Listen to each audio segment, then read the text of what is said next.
नमस्कार दोस्तों, जय हिंद जय Bharat. CDRK Saini education classes में आप सभी दोस्तों का हार्दिक स्वागत है, अभिनंदन है। दोस्तों, हमारे इस चैनल के माध्यम से आप द्वारा जो लेसन प्लान आदि के लिए जो कमेंट्स किए जाते हैं उन पर हम आपको लेसन प्रोवाइड कराते हैं।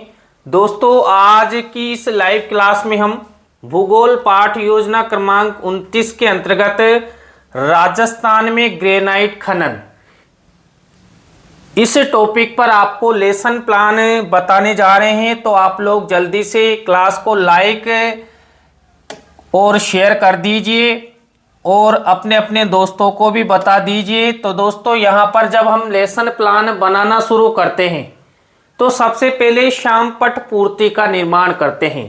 इस श्यामपट्ट पूर्ति के अंतर्गत दोस्तों हम वही विद्यालय का नाम, कक्षा, दिनांक, विषय, कालांश का समय और बीच सेंटर में हमारा जो मुख्य प्रकरण होता है वो लिखा जाता है। और यहाँ पर हमारा मुख्य प्रकरण है राजस्थान में ग्रेनाइट खनन।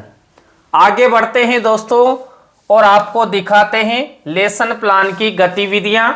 तो यहाँ पर दोस्तों ये है मेन हमारा लेसन प्लान और यहीं से हम प्रक्रिया शुरू करते हैं। तो इस तरह का फॉर्मेट बना हुआ आता है जिसमें हम क्रम संख्या, उद्देश्य, विशिष्टीकरण, अपेक्षित व्यवहारगत परिवर्तन। देखिए, कई महाविद्यालयों द्वारा ये जो विशिष्टीकरण वाला कॉलम है ये नहीं बनवाया जाता, तो आप अपने कॉलेज के हिसाब से फॉर्मेट सेट कर सकते हैं।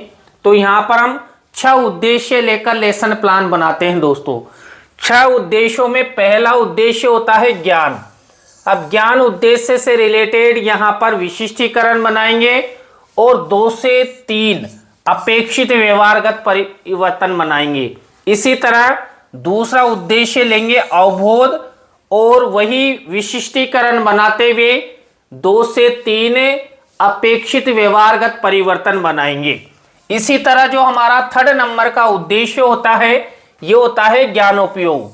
अब ज्ञानोपयोग उद्देश्य से रिलेटेड 1 से 2 विशिष्टीकरण और 2 से 3 वही अपेक्षित व्यवहारगत परिवर्तन हम बनाते हैं और ये अपने टॉपिक से रिलेटेड होते हैं, टीचिंग पॉइंट से रिलेटेड होते हैं। इसी तरह हम कौशल उद्देश्य से रिलेटेड 1 से 2 विशिष्टीकरण और वही 2 से 3 अपेक्षित व्यवहारगत परिवर्तन।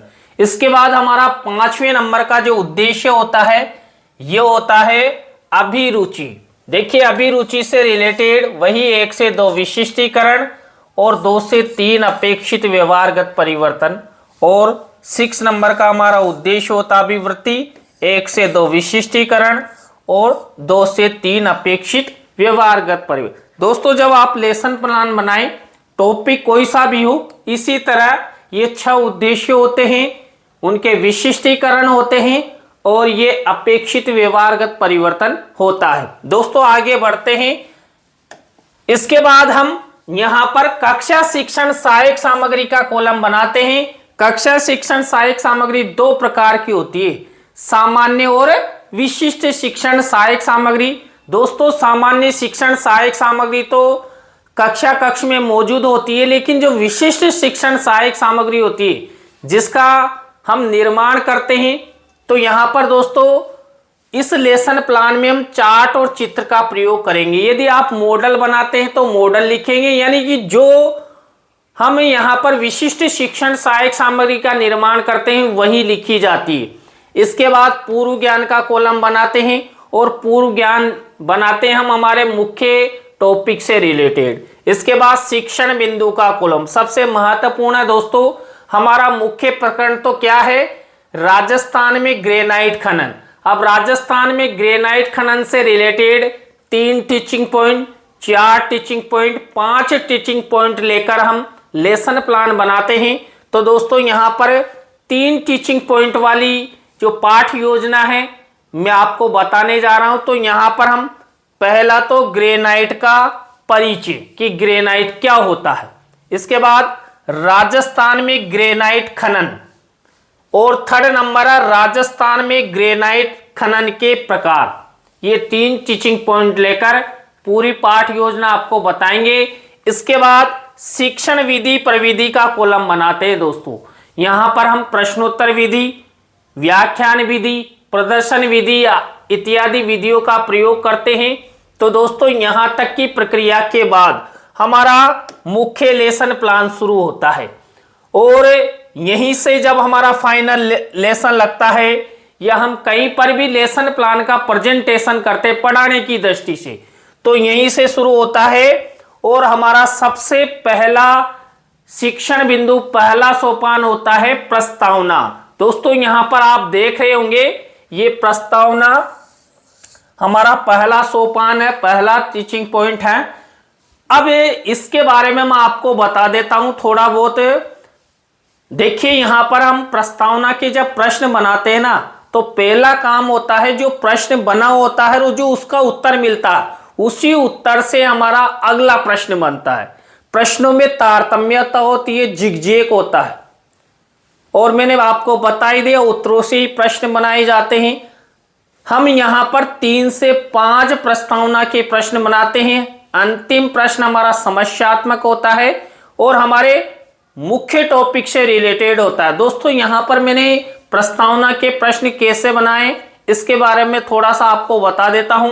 तो यहां पर पहला प्रश्न देखिए, सोने की चिड़िया किस देश को कहा जाता था? अब आंसर मिला दोस्तों भारत को। अब मैंने आपसे कहा था उत्तर से ही प्रश्न बनेगा, तो इसी से हमारा नेक्स्ट प्रश्न बनेगा, भारत में क्षेत्रफल की दृष्टि से सबसे बड़ा राज्य कौन सा है? तो आंसर मिला दोस्तों राजस्थान है। अब इसी राजस्थान से हमारा नेक्स्ट प्रश्न बनेगा, तो बना हुआ है राजस्थान में सबसे अधिक जीरा उत्पादक जिला कौन सा है? तो सबसे अधिक जीरा उत्पादक जिला है राजस्थान में जालोर। अब यहां पर इसी जालोर से हमारा नेक्स्ट प्रश्न बनेगा, जालोर जिला किस खनिज पत्र के लिए प्रसिद्ध है? तो दोस्तों जालोर जिला ग्रेनाइट के लिए प्रसिद्ध है। जालोर को ग्रेनाइट सिटी भी कहा जाता है। अब इसी उत्तर से हमारा नेक्स्ट प्रश्न बनेगा, राजस्थान में ग्रेनाइट खनन के बारे में आप सब क्या जानते हो? तो दोस्तों मैंने आपको बताया था लास्ट प्रश्न हमारा समस्यात्मक होता है। तो जैसा मैंने आपको बताया वैसे ही यहां पर प्रश्न बनाए गए, उत्तरों से प्रश्न, प्रश्नों में तारतम्यता, जिगजैग। अंतिम प्रश्न हमारा समस्यात्मक और यहां पर 5 प्रश्न प्रस्तावना के बनाए गए। नेक्स्ट आगे बढ़ते हैं दूसरे सोपान की ओर। दोस्तों प्रस्तावना के बाद हमारा दूसरा सोपान आता है उद्देश्य कथन। दोस्तों यहां पर मैंने आपको श्यामपट्ट के पूर्ति के बारे में बताया था, तो यहां पर ये उद्देश्य कथन करते हुए ही हम हमारे जो श्यामपट्ट होता है ना ब्लैक बोर्ड, उस पर मुख्य प्रकरण का नाम लिखते हैं। जैसे मान लीजिए हम यहां पर बच्चों आज हम सब राजस्थान में ग्रेनाइट खनन प्रकरण के अंतर्गत ग्रेनाइट का परिचय, राजस्थान में ग्रेनाइट खनन तथा राजस्थान में ग्रेनाइट खनन के प्रकारों के बारे में विस्तार पूर्वक अध्ययन करेंगे। ऐसा बोलते हुए हम श्यामपट्ट पर हमारा मुख्य प्रकरण लिखते हैं। तो 2 सोपान हो चुके हैं, थर्ड सोपान की ओर आगे बढ़ते हैं। तो दोस्तों आप लाइक और शेयर जरूर कर दीजिए। थर्ड सोपान की ओर बढ़ रहे हैं और हमारा थर्ड सोपान है लेसन प्रेजेंटेशन, पाठ प्रस्तुतिकरण। देखिए थर्ड सोपान पाठ प्रस्तुतिकरण। अब दोस्तों यहां पर मैंने आपको 3 टीचिंग पॉइंट बताए थे, इन्हीं 3 टीचिंग पॉइंट का प्रेजेंटेशन हम पाठ प्रस्तुतिकरण के अंतर्गत करते हैं। पाठ प्रस्तुतिकरण के अंतर्गत जो टीचिंग पॉइंट लेते हैं, चाहे आप 3 टीचिंग पॉइंट लो, 4 लो, 5 लो, सब इसी पाठ प्रस्तुतिकरण के अंतर्गत चलते हैं। तो मैंने आपको बताया था हमारा पहला टीचिंग पॉइंट रहेगा ग्रेनाइट का परिचय।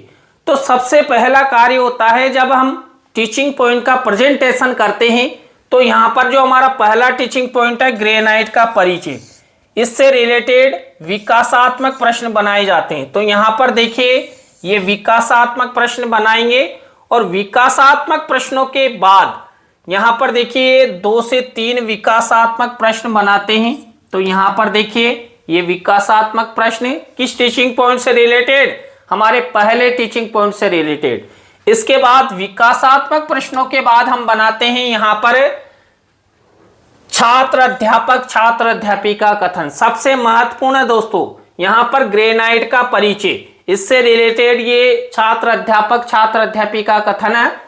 अब यहां पर क्या करते हैं, इसी छात्र अध्यापक छात्र अध्यापिका कथन से रिलेटेड हम यहां पर शामपट कार्य वाले कॉलम में ब्लैक शीट का निर्माण करते हैं और इस तरह का मिनीचर लगाते हैं।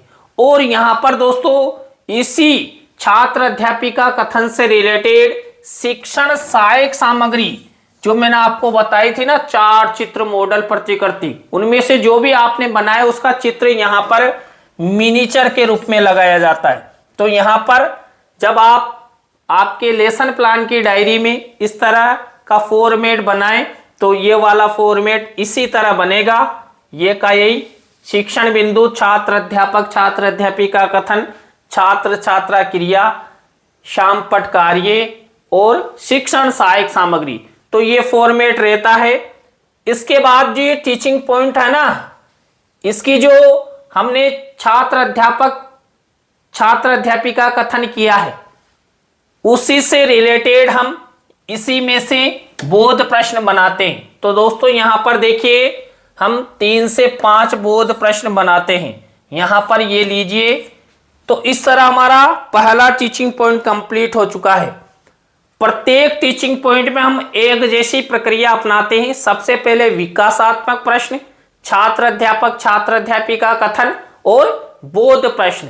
अब दोस्तों हम दूसरे टीचिंग पॉइंट की ओर बढ़ते हैं। हमारा दूसरा टीचिंग पॉइंट है, यहां पर मैंने आपको बता ही दिया था, दूसरा टीचिंग पॉइंट है राजस्थान में ग्रेनाइट खनन। अब वही प्रक्रिया अपनाएंगे। सबसे पहले क्या करेंगे, वही विकासात्मक प्रश्न बनाएंगे। किस टीचिंग पॉइंट से रिलेटेड, इससे रिलेटेड। तो यहां पर देखिए ये 3 विकासात्मक प्रश्न मेरे द्वारा बनाए गए हैं। विकासात्मक प्रश्नों के बाद वही प्रक्रिया छात्र अध्यापक छात्र अध्यापिका कथन। राजस्थान में ग्रेनाइट खनन से रिलेटेड ये छात्र अध्यापक छात्र अध्यापिका कथन है। वही इससे रिलेटेड जो ये छात्र अध्यापक छात्र अध्यापिका कथन है उसके जो मुख्य शब्द है, सेंटेंस है, परिभाषा है, उसको हम यहां पर शामपट कार्य वाले कॉलम में दर्शाते हैं। ये मिनीचर है। इसके बाद दोस्तों इसी टीचिंग पॉइंट से रिलेटेड हम कोई 4 चित्र मॉडल प्रतिकृति जो बच्चों को दिखाना चाहते हैं वो यहां पर देखिए ये लगा देते हैं। यहां पर देखिए एक खान दिखाई गई, राजस्थान में जो ग्रेनाइट खनन की खान है उसका चित्र यहां पर दिखाया गया।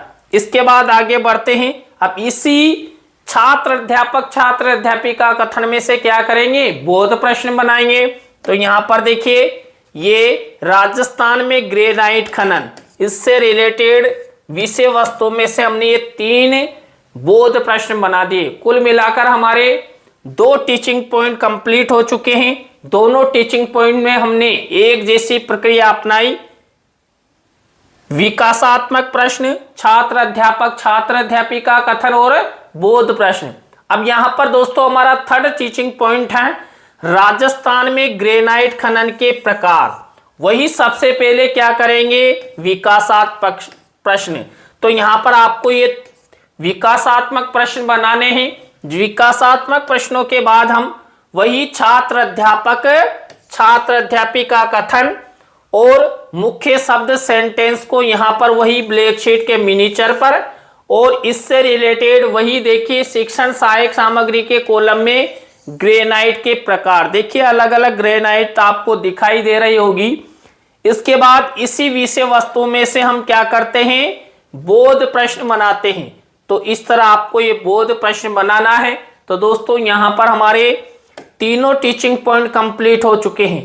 तीनों टीचिंग पॉइंट में हमने वही छात्र अध्यापक सबसे पहले विकासात्मक प्रश्न, छात्र अध्यापक छात्र अध्यापिका कथन और बोध प्रश्न बनाए। दोस्तों आप चाहे 3 टीचिंग पॉइंट लो, 4 लो, 5 लो, सभी में एक जैसी प्रोसेस चलती है और ये चलती है पाठ प्रस्तुतिकरण के अंतर्गत। आगे बढ़ते हैं। इसके बाद पुनरावृत्ति प्रश्न। यहां पर देखिए हमने जो 3 टीचिंग पॉइंट लिए और जो छात्र अध्यापक छात्र अध्यापिका कथन किया था ना, उसी में से ये पुनरावृत्ति प्रश्न बनाते हैं। कई महाविद्यालयों की जो पाठ योजना उसमें पुनरावृत्ति प्रश्नों को हम बोध प्रश्न भी बना देते हैं, तो कोई ऐसा मैटर नहीं है, बना सकते हैं। पुनरावृत्ति प्रश्नों के बाद दोस्तों यहां पर देखिए सबसे महत्वपूर्ण बात है मूल्यांकन प्रश्नों की, जो हमारा 5वां टीचिंग पॉइंट रहता है। दोस्तों यहां पर हम कम से कम 6 प्रश्न बनाते हैं। अब 6 प्रश्नों में देखिए प्रत्येक 3 प्रकार के प्रश्न बनाते हैं, यानी प्रत्येक प्रकार के प्रश्न में 2-2 प्रश्न।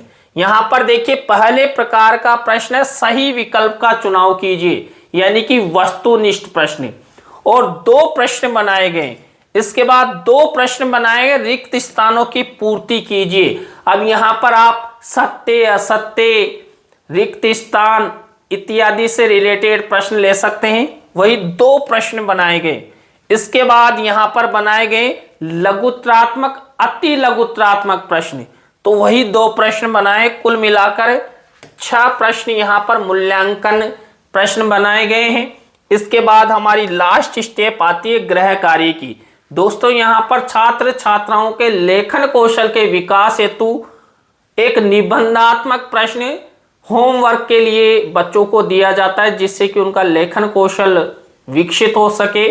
तो दोस्तों आज की इस लाइव क्लास में हमने राजस्थान में ग्रेनाइट खनन, इससे रिलेटेड आपको लेसन प्लान बताया। दोस्तों आज का लेसन प्लान आपको कैसा लगा कमेंट सेक्शन में जरूर बताएं। अच्छा लगा हो तो लाइक करें, कमेंट्स करें, अपने दोस्तों को शेयर जरूर करें। और आप जो हमारी हेल्पलाइन नंबर पर कमेंट्स करते हैं, आपसे बातचीत करने के बाद हम आपको लेसन प्लान प्रोवाइड कराते हैं। तो दोस्तों आपसे विदा होते हैं, फिर मिलते हैं नेक्स्ट लेसन प्लान में। जय हिंद, जय भारत। थैंक यू, आप सब हमारी इस लाइव क्लास के साथ जुड़े। Thank you.